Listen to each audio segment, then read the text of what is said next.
Cordial saludo, mi nombre es Natalia Giraldo Betancur, estudiante de Ciencias Políticas. En esta ocasión hablaremos del curso de Género, Política y Derecho, haciendo especial énfasis en los casos de estudio abordados durante todo el curso, llegando a las conclusiones más importantes y entendiendo la problemática de género que se presenta en nuestro país.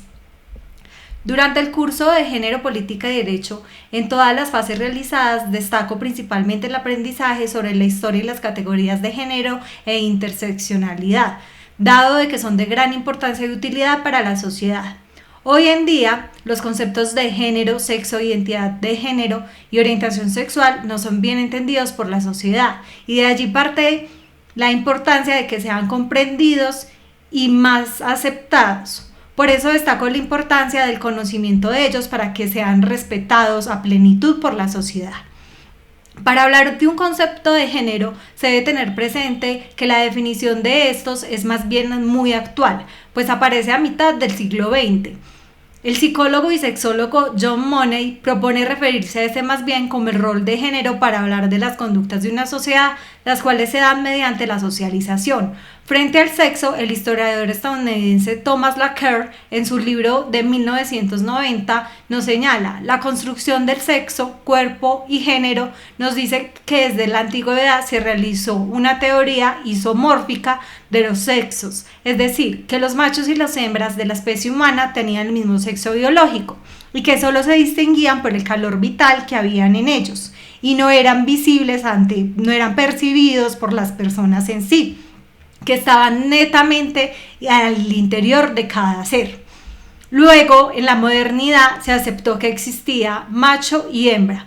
Hoy en día, en la modernidad, se puede hablar que existen hasta 5 sexos diferentes. Frente a la identidad de género, vemos que se habla de la percepción personal de cada persona, cómo se siente en específico, de cómo ella misma se identifica, sin tener que tener en cuenta el sexo biológico. Es importante reconocer la identidad de género como tal de la persona, cómo se siente que fluye mejor. Un ejemplo de ello puede ser los trans, los transexuales, los transgénero, los transformistas, los travestis. Y sobre la orientación sexual, cada individuo debemos entender que esta se entiende como la atracción sexual que se puede dar entre dos personas.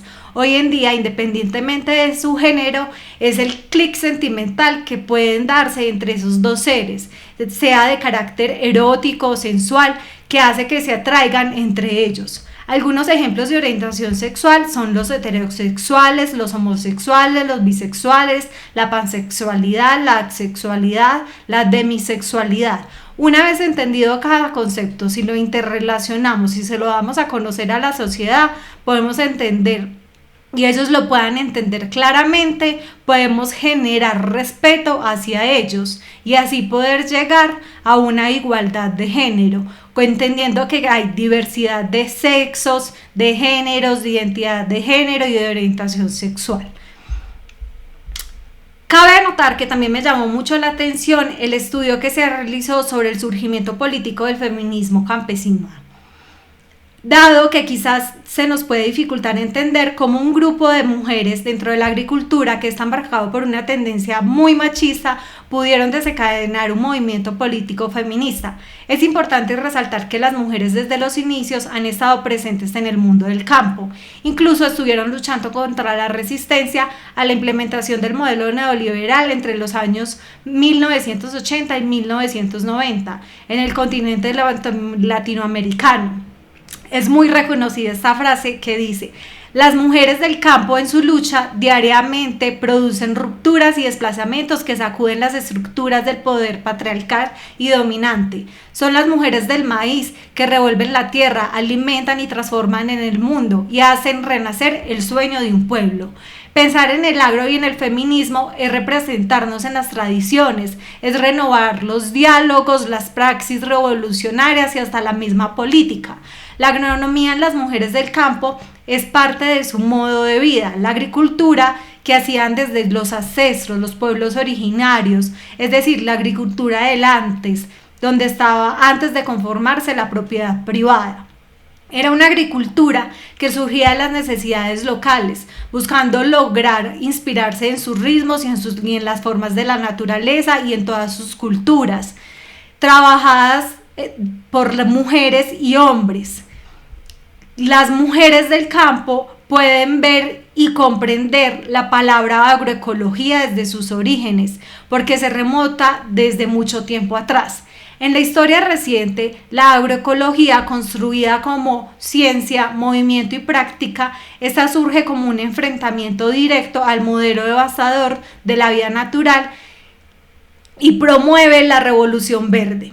Las mujeres son las primeras en comprender la importancia de esta nueva propuesta de organizar la vida en el campo, ya que es ese modelo que se basa en la propia experiencia campesina, donde se respeta a la mujer con la tierra, con las costumbres indígenas y negras. Las mujeres se han visto rescatadas sus prácticas ancestrales en este movimiento. El feminismo campesino y popular se construye en la lucha cotidiana de resistencia y enfrentamiento al capitalismo y al patriarcado, particularmente en sus expresiones en el campo, que es el aporte de la mujer del campo a la construcción de los caminos de transformación hacia una sociedad totalmente igualitaria.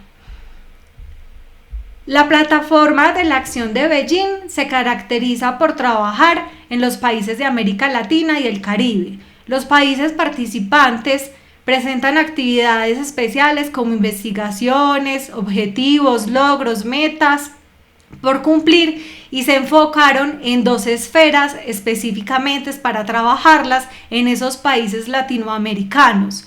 Son enfocadas hacia las mujeres, niños, niñas y adolescentes que tuvieron para tener igualdad de oportunidades. Las 2 esferas de la declaración se trabajan articuladamente en nuestro país Colombia y estas son: 1. La mujer y la pobreza. 2. Educación y capacitación de la mujer. 3. La mujer y la salud. 4. La violencia contra la mujer. 5. La mujer y los conflictos armados. 6. La mujer y la economía. 7. La mujer en el ejercicio del poder y la adopción de decisiones. 8. Mecanismos institucionales para el adelanto de la mujer. 9. Los derechos humanos de la mujer. 10. La mujer y los medios de difusión. 11. La mujer y el medio ambiente. 12. La niña. También trabajamos una política pública. La política pública que desarrollamos fue la política pública de mujeres y equidad de género 2020-2030 en la ciudad capital, Bogotá. En esta pudimos evidenciar que el problema principal es la falta de reconocimiento y el no restablecimiento de los derechos de las mujeres en la capital, la falta de garantías con ellas en todas sus diferencias y diversidades y el no ejercicio libre de su ciudadanía plena, que las principales injusticias que aborda esta política pública son principalmente la falta de reconocimiento y la transformación de las desigualdades que impiden un ejercicio pleno del derecho de las mujeres por razones de raza, etnia, cultura, ruralidad, situación socioeconómica, identidad de género y orientación sexual. Hasta la ubicación geográfica importa para dicha discriminación.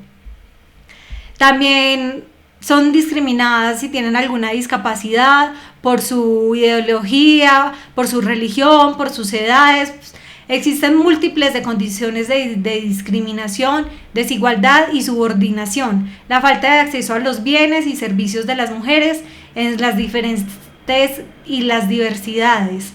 La discriminación como el racismo, la discafobia, el clasismo, la homofobia, la transfobia, la xenofobia y la intolerancia religiosa, que hoy en día aún nos impide a las mujeres el acceso en igualdad de condiciones. Muchas gracias.